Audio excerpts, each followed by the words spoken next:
Welcome to Consumer Community, where we discuss issues that relate to consumer and consumer protection. As you know, definitely you are consuming something, and when you consume anything in Nigeria or even outside Nigeria, there should be a particular regulatory agency that monitor, manage, educate, and inform you about your rights, your privilege, and your interests. And that's why we have this program for you, discussing how you can enjoy your environment, how you can get value for whatever you are buying, and every other thing that relates to a consumer issue. On this special edition, I call it special edition because it's what really affects you every now and then. Perhaps you stay in a particular environment and you can't run from your environment. You rather manage that environment. And that's why today we have a director from National Environmental Standards and Regulation Enforcement Agency, NESREA, that is tasked with the responsibility of not only regulating and also to enforce what your interests is all about. Today I have with me Mr. Dutse Salka, Director Partnership and Education, NESREA. Thank you for joining us on Consumer Community today. Thank you very much. I'm sure you are a consumer as well. Apart from being managing this organization or being part of this organization, you also consume a lot of things. I'm sure you have your GSM, you have your bank that you work with, and these are what part of what we are discussing. But today particularly, we want to discuss environment. As you know, environment, it's very, very important to us. If you have a very bad environment where chemicals take over, or you stay in a coastal area where things are dumped indiscriminately, you have really challenge living in that place. Perhaps some people say it will affect your lifespan of people in that environment. Can you tell us about what NESREA is all about and how NESREA is managing this environment we are in Nigeria? Thank you very much. Let me use this opportunity to thank and appreciate TSTV for the opportunity given to the agency to come and further create awareness on our activities and our mandate. The National Environmental Standards and Regulations Enforcement Agency, NESREA, was established in 2007. 25 years. 2007. And because of the importance government places on environment, the law was amended in 2008. And then signed into law in November 2018 by the current President Muhammadu Buhari. And the idea is to further strengthen the work of our agency. So as you rightly asked, what is our mandate, what is our function? The agency was established with the purpose of developing and enforcing regulations in various sectors of our economy. And I will be pleased to tell you that to date, we have developed about 36 regulations. 36 regulations. Cutting across various sectors of our economy. And the idea is to regulate human activities on the environment. Whatever you are doing, you make sure that your activities does not negatively impact on the environment. We are hinged on the three pillars of sustainable development. And these three pillars are environment, the social, and the economy. And the economy. Thank you. All right, looking at what you actually manage, we understand that business is to maximize profits. And if you look at Nigeria, will I say we are industrial? We are not industrialized to an extent, but at least we have a lot of industry around. And there is no way you will not see pollution everywhere. Maybe air pollution, even water pollution and what have you. So what is your agency doing to make sure that these are within what people can bear? Because people can just come to your environment and have a factory that you could see the flame everywhere. And so what are you doing to really tame that to at least a minimum level that people can bear? Very happy with that question. As I mentioned earlier, we have developed over 36 regulations. Right. And these regulations cut across various sectors of the economy and are sector specific. For example, we have the textile industries. We have the food and beverages. Right. So there are regulations that are developed tailored towards. So you are saying it is not a general. It was it's not a general. Specific intention to manage a particular economy sector based on your production. Based on your production. Yes. have the tanneries, we have the textile, we have the food and beverages. So all these sectors we have developed regulation that ensures that your operations are conducted in line with the provisions of this regulation. But do you make sure that these people are, is it localization of industry? You make sure that if you are into beverages, it is advisable that you people come together and in particular environment, or you allow them to be at different places they wish to be? No, you see, the issue of environment is on the concurrent list, which means states have a stake, the local government have a stake. Okay. So in various states of the country, we have what we call industrial layout. So each industry is expected to establish within a particular environment. Exactly. Provided, just like the way we have it here, provided by the state government. Okay. While in the case of our FCT, provided by the Federal Capital Development Authority. So if an industry is sited outside industrial estate, there are specific guidelines that governs the operation. Okay. So what we do, back to your question, is we try as much as possible to establish state and zonal offices. Okay. So how many do you have now? We have 35. Oh, apparently you are in different states. We have offices in 34 states. Oh, that's interesting. You have covered Nigeria. We have almost already, covered. Yes, I think remain only 2 that we are yet. Maybe those 2 are they have proximity with. Not necessarily. I think operational challenges. Okay. Because to every office we establish, you are expected to provide certain facilities. So we are gradually moving. Well, it's a good number. If you could have, we have other agencies that don't even have only 6 zonal office, and they call it zonal. That means it's by what do you call it, geopolitical zones. So, but in this your own case, so we expect you to bite harder. That's the expectation. We do. That is why I was going to a question: how do we monitor? This our state and zonal offices ensure that regularly they monitor the operations of these industries, and in addition, we have what we call environmental audit reports. Okay. So environmental audit reports, these are documents that ensure that these industries are being monitored regularly. So when they conduct this audit report, they send to us. When they send that document to us, we review. What is your operation? What are you doing? Then we'll be able to identify your performance. If you are going below our expectation, we sanction you. But we have common problem, maybe particularly, maybe will I say at the coastal area, or let me say Niger Delta. We have the challenge of a black suit. So how is this black suit, man? And it has been reoccurring over time. So what is happening that these people are not bringing to, we are not challenging them to make sure they tame this black suit that has been ravaging the environment. And people are suffering from it. Perhaps it's reduced lifespan of people. So black suit is a challenge. What is your organization doing about black suit? The issue of black suit is not actually a direct mandate of the agency. Okay. We have a sister agency known as the National Oil Spill and Detection Agency. Yes. However, a few years back, there was a stakeholders forum in Port Harcourt, where NESREA, the NESREA, the Federal Minister of Environment, the State Minister of Environment came together. First, to identify what is the cause of this black suit. Where is it coming from?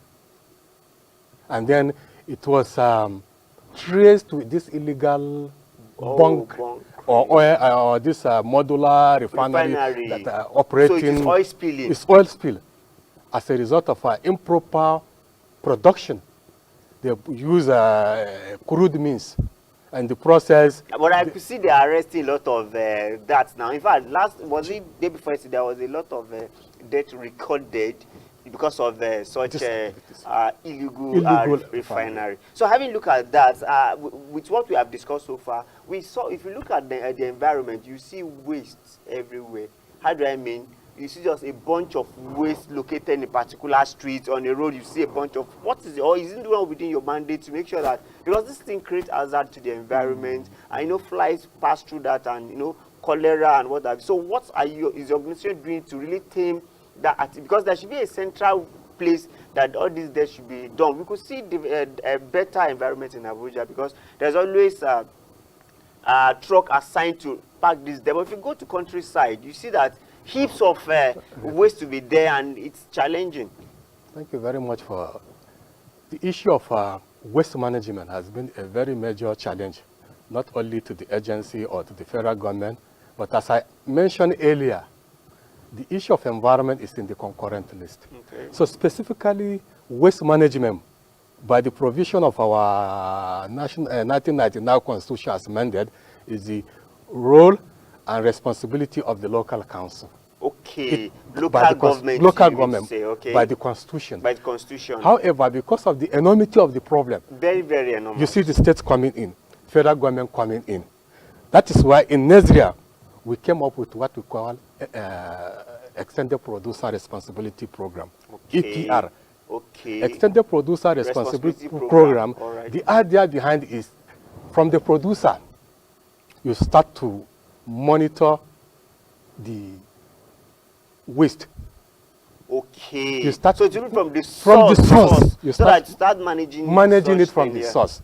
So the Extended Producer Responsibility Program is a concept where the producer is involved, the consumer is involved, the government is involved, and the individual is involved. Let me take, for example, you buy maybe one of these juice produced by maybe Chivita and whatever, after consuming it. By the provision of the EPR, you, the producer, it is your responsibility. Instead of throwing the waste after consuming the juice, right, yes. you keep it. Okay. Then it is the responsibility of the company that produce it to get it back and recycle it. And compensate you all for free. For free. No.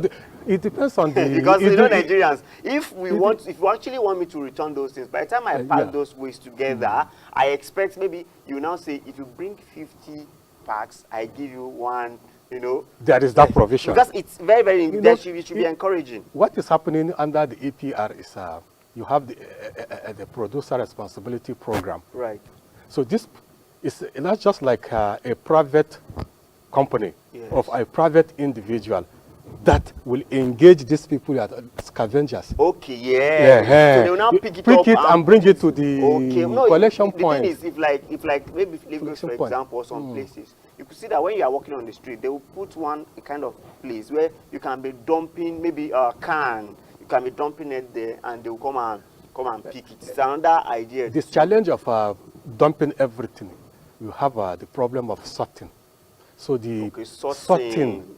So what we do is we encourage each waste be put in a separate bin that relates to that product. Okay. So that becomes easy for sorting and that's very, very encouraging. You know, consumer community, we want to look at how we can be well served, because most consumers always believe that you that are regulating are always towards this producer compared to saving the consumer. That's normal feelings that we always have. How can we change our mind on that direction? You see, awareness is very important. That is why earlier I said I commend the TSTV for bringing this idea. You see, the general belief is that environment belongs to nobody. It's anybody's. It is God that provided. That is the perception. Well, I don't want to argue that. That's how average human being thinks. Yes. Not knowing that whatever you are doing to the environment, you are doing it to yourself. If you are not doing it to yourself, you are doing it to generations that will come in. Yes, please. So that is why it's very important. That's why we have climatic challenges. So that's why it's very important. Whatever we are doing now, we should be conscious of the impact of our activities tomorrow. Our children, we want tomorrow our children to enjoy what we are enjoying today. And I can tell you now, there are maybe plants or animals that me and you that knew in the past. Our children cannot see it now. They are out of existence. The best is you see them in the pictures or through. So are you relating that to environmental challenge as well? It's a challenge. People don't know. You cut forest, you cut trees without regards to how you cut it. And we cut a species of a tree today. Maybe there are two that are existing. Without regard, I should preserve the seed, or I should provide so that I will plant it and then it grows again, so that tomorrow our children can make use of it. But All right. to cut it to them, Have a look at all this your good explanation and consumer education. We want to know how you also protect consumer directly, because sometimes we want to see you sanctioning people for having bad and how do you get to compensate perhaps, and how do I complain if I have a bad experience in my environment? One, in NESREA we have a DEX, okay, public complaints. So if you are right, environmental right is infringed upon, you report to us. There is a unit that is responsible.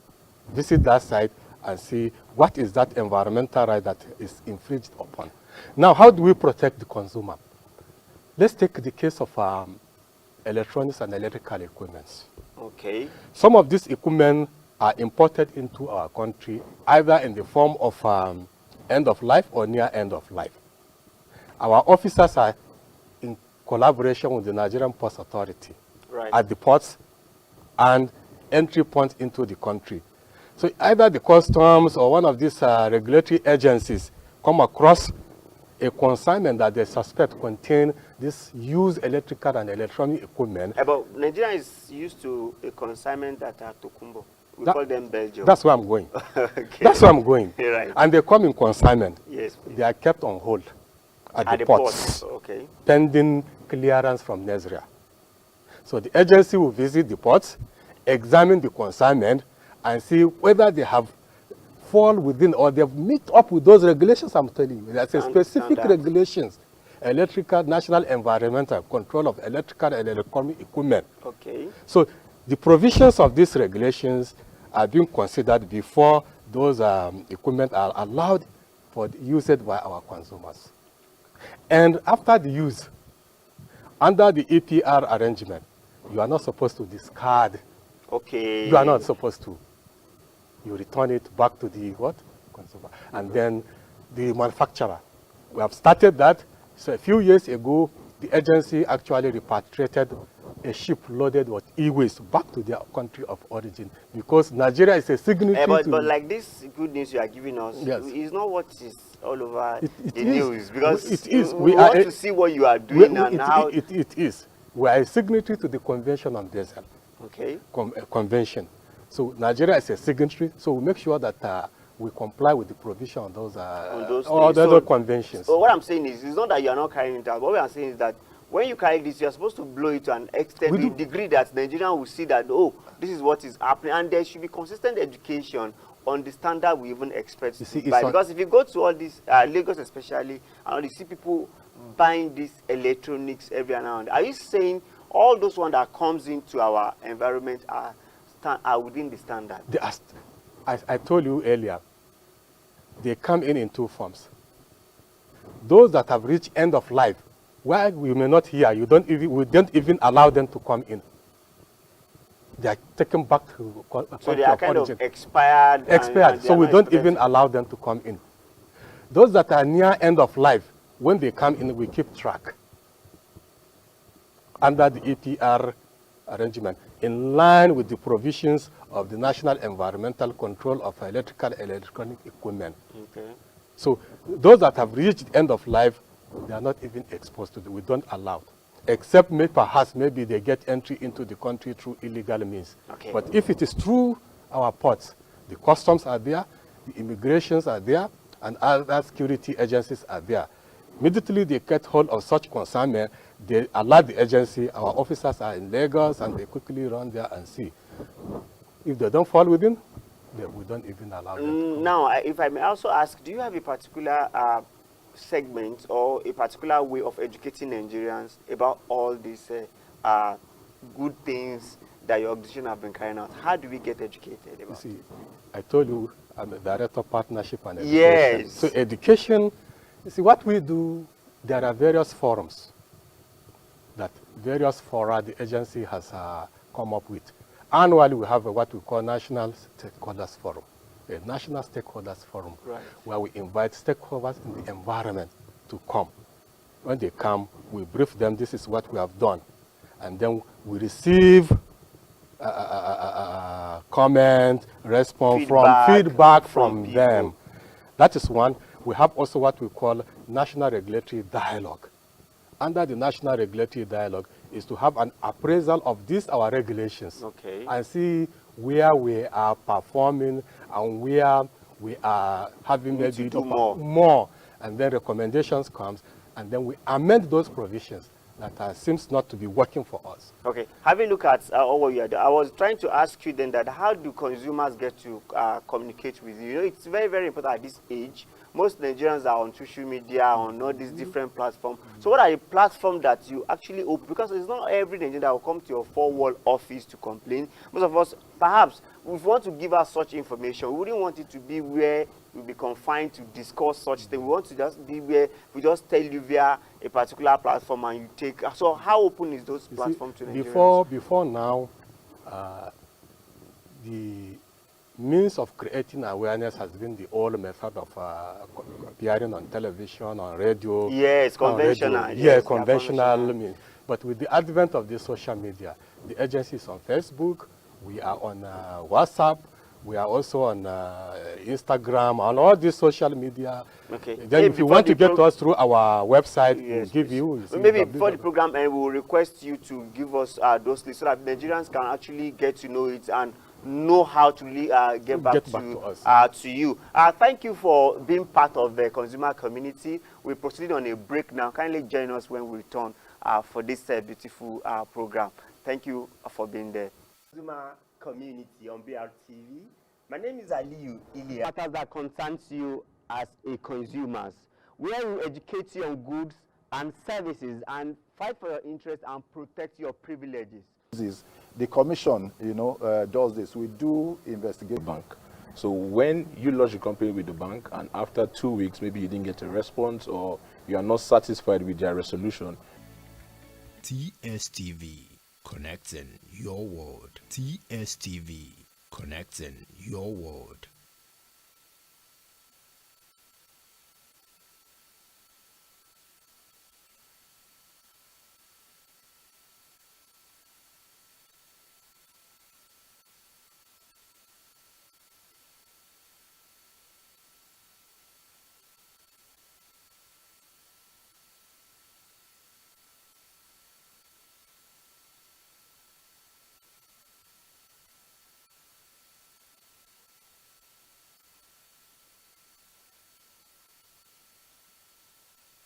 Welcome back to Consumer Community, where we discuss consumer protection that take care of your interests, your privileges, and your rights in wherever environment you are. Today, like I told you, we are discussing with Mr. Adutse Salka, Director of Partnership and Education, NESREA.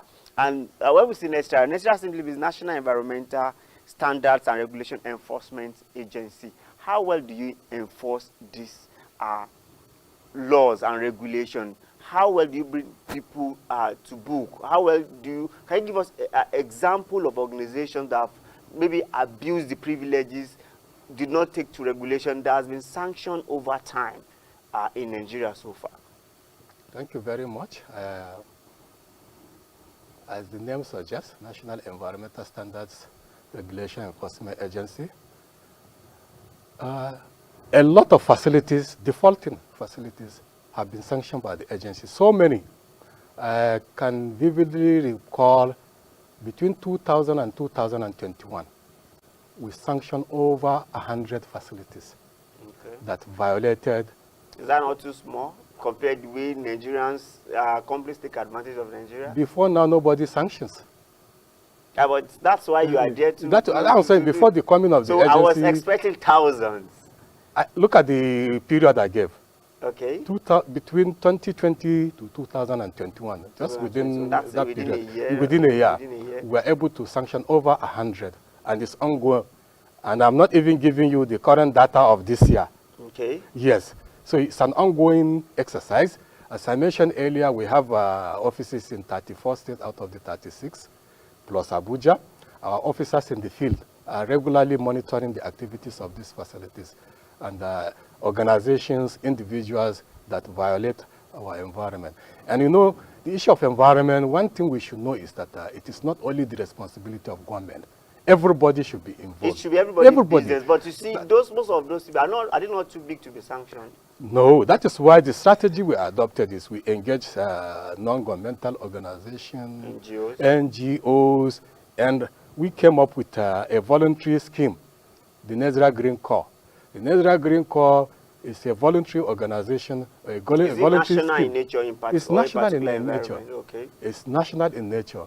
It's a voluntary scheme that enlists the support of voluntary individuals that are prepared to render services on environmental matters to Is their it community and secret state. or they could do it publicly? It's public. Oh, because It's you know public. there are some things that you just have to like. No. Give What the they do is, organization. in the course of their interaction with the environment, when they come across any organization, individual that abuse the environment, they report to us, to the nearest office of NESREA, and then we take it up. So looking at the what affects day to day, what affects Nigerians day to day. If you look at our environment, you see some vehicle passing, and while they are passing, you see this heavy smoke following them around. I think it's part of your environment. So what are you, because we see it daily, I must let you know. It's even far better in a federal capital, Lagos, you know. But if you go to countryside, these things are rampant, and people suffer this over time. It even causes acidic rain and a lot of things in the long run. The NGC is aware of that,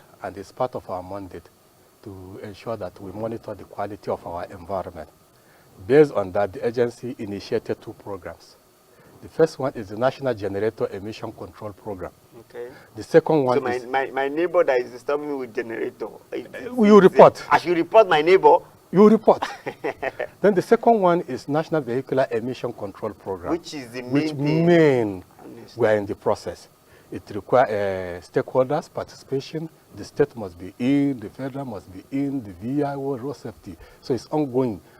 Currently, our Director General is going around the country to seek the support and collaboration of the state government to key into the scheme to see that this issue of vehicular emission is controlled. But I think in the issue of vehicular emission, maybe what we expect as consumer is that we should have a particular number, because when a vehicle is ahead of me, I can easily recall the number and call your organization that this vehicle is on so street and this is what is happening. Perhaps it could be a toll-free line. I think that will encourage us to complain the more. Our numbers are in the public domain. Well, are they toll-free? Because that encourages us to do more. I don't think we are toll-free, but I want to believe we may get there. We expect all regulatory agency to have a toll-free line, because I'm sure I can mention like 5 of them that have toll-free line, because we agitate for it and say there is need for, because I want to give you information and I expect me to trade off my money to call you. But if it's a toll-free line, I know 444, you know, like one is 6, I think 6224 NC, and so if I can easily call this number, hello, I'm on so street and I have this vehicle, the smoke is everywhere, you know, your enforcement agency can easily go. If you do that over time, before you know, all these organizations, all these vehicles they will be very, very aware of what you're doing, and just like, you know, normal enforcement. It's a very good suggestion, but as I mentioned earlier, we are in the process of implementing these 2 schemes. So hopefully we may go there. But I would like to let you know that these regulations that I was telling you about, before now, they were on sale. You have to buy. But as time goes on, we realize that why selling this thing that the consumer. So we decided to go online, and online are free. You get those. Online is always, but you know, it's not everybody that is social media savvy that will do that. But before we round up this program, I'd like you to discuss about coastal area. You know, it's another very serious issue. If you look at our water, the dirt on it is even more than the fish on it itself, and it's giving us a lot of challenge over time. Maybe we just wake up one day and there will not be fish on the sea. So what are you doing to that? Because all this plastic, everything move into this coastal area. Thank you very much. The issue of environment is dynamic, and it changes over time. We realize that the issue of plastic pollution is a global problem, and not only Nigeria. It's a global problem, and I'm pleased to inform you that just about 2 weeks or just last week, the World Bank was in our office. And what was the subject of discussion was how to control marine and water pollution as a result of our dumping of plastic waste into our water. Enormous. So we have taken it upon ourselves as part of our mandate to start the process of developing a regulation on plastic waste control. It's in the pipeline. All right, thank you so much. I'd like you to just call out your details, especially social media, and so that Nigerians can have what to call you through, how to really engage your organizations. Thank you very much. For the public, our headquarters is located at number 56 Lome Crescent, Wuse Zone 7, Abuja. Our phone number 0814 609978. Another line 0815 7416462. I repeat 0814 6099778. The second number 0801 574 16462. Our social media, you can reach us through our Facebook, NESREA Nigeria, Twitter, NESREA Nigeria, and our email is dg@nesrea.gov.ng. dg@nesrea.gov.ng, and our website is www.nesrea.gov.ng. The public is free to reach the agency through any of these All right, channels. thank you, Mr. Dutse Salka, Director Partnership and Education at NESREA, that is National Environmental Standards and Regulation Enforcement Agency. Thank you for being part of this program. I will definitely be engaging you further on consumer protection, especially as related to environment. Thank you for being part of the program today. But before we go, today we'd like to discuss the difference between customer service and customer experience, because we expect you to understand the difference, and also company especially to know that we have moved beyond customer service to customer experience. When we talk about customer service, it is purely reactive, while customer experience is proactive. For customer experience, it shows that you have captured what I intend to ask. And for customer service, it means you wait for something to go bad before you get back to me. At this age, customer experience has come to take the lead, and it will continue. So if you are still in the age of customer service, people will leave your business to go for customer experience. I'll give you a good example. I'm sure we all know that there's a particular superstore that we have turned to a tourism center now, simply because it gives us a good experience. Even with their ambience, they have thought about what we do. Perhaps most of us will go to that place and started taking different pictures because of the experience it has given to us. And mostly, very soon, people will even prefer experience than the price itself. So be customer experience savvy and serve people right today. Thank you for being part of our consumer community, and thanks to Save the Consumer initiative. Thank you for being part of today's edition. Join us next edition. Thank you. Consumer community on BRTV. My name is Aliyu Ilia. Matters that concerns you as a consumer, where we educate you on goods and services and fight for your interests and protect your privileges. The commission, does this. We do investigate. Bank. So when you lodge a complaint with the bank, and after 2 weeks, maybe you didn't get a response, or you are not satisfied with their resolution. TSTV, connecting your world.